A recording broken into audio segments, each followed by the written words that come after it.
திமுக பொதுச் செயலாளர் அறிவிப்பு வெளியிட்டிருக்கிறார். குறிப்பாக நடைபெறவிருக்கும் நாடாளுமன்ற பொதுத் தேர்தலில் திராவிட முன்னேற்ற கழகத்தின் சார்பில் வேட்பாளராக போட்டியிட விரும்புவோருக்கான விண்ணப்ப படிவம் வருகிற 19/2/2024 அன்று அண்ணா அறிவாலயத்தில் தலைமை கழகத்தில் கிடைக்கும் என தெரிவிக்கப்பட்டிருக்கிறது. போட்டியிட விரும்புகின்ற கழக தோழர்கள் விண்ணப்பத்தை முறையாக பூர்த்தி செய்து 1/3/2024 முதல் 7/3/2024 மாலை 6 மணிக்குள் தலைமை கழகத்தில் சேர்த்திட வேண்டும் என கேட்டுக் கொள்ளப்படுகிறது தெரிவிக்கப்பட்டிருக்கிறது. மேலும் வேட்பாளர் விண்ணப்ப கட்டணம் 50,000 என தெரிவிக்கப்பட்டிருக்கிறது. விண்ணப்ப படிவத்தை தலைமை கழகத்தில் 2000 வீதம் செலுத்தி பெற்றுக் கொள்ளலாம் என முதன்மை செயலாளர் துரைமுருகன் அறிவித்திருப்பது மிக முக்கிய செய்தியாக பார்க்கக்கூடிய. தொடர்ந்து நாடாளுமன்ற தேர்தலை ஒட்டி பல்வேறு கட்சியினர் முனைப்பு காட்டு வருகிறார்கள். ஒருவரும் கூட்டணி கட்சியோட பேச்சுவார்த்தை இருந்தாலும் கூட திமுக முதலும் கடந்த காலையில் தொடர்ந்து கூட்டணி கட்சிகளை நேரடியாக சந்தித்து ஆலோசனை நடத்தியது முதல் கட்டமாக பண்ணியிருந்தார்கள்.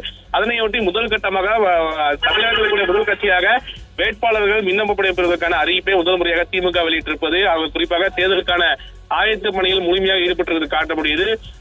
மிக முக்கிய செய்தியாக பார்க்கப்படுகிறது. அந்த அடிப்படையில் தேர்தல் தேதி அறிவு, அதாவது வேட்பாளர்கள் குறிப்பாக போட்டியிட விரும்புபவர்கள் விண்ணப்ப படிவ தேதியை முதல் கட்டமாக திமுக அறிவித்திருக்கிறது. மேலும் குறிப்பிட்டு சொல்ல வேண்டும் என்றால் 1/3/2024 முதல் 7/3/2024 மாலை 6 மணிக்குள் தலைமை கழகத்தில் சேர்த்திட வேண்டும் என தெரிவிக்கப்பட்டிருக்கிறது. 19ஆம் தேதி 19/2/2024 முதல் அண்ணா அறிவாலயத்தில் விண்ணப்ப படிவம் கிடைக்கும் எனவும் இந்த வேட்பாளர் விண்ணப்ப கட்டணம் 50,000 என தெரிவிக்கப்பட்டிருக்கிறது. மேலும் அந்த விண்ணப்பத்தை குறிப்பாக விண்ணப்ப படிவத்தின் தலைமை கழகத்தில் 2000 வீதம் செலுத்தி பெற்றுக் கொள்ளலாம் எனவும் திமுக பொதுச் செயலாளர் துரைமுருகன் அறிவித்திருக்கிறார்.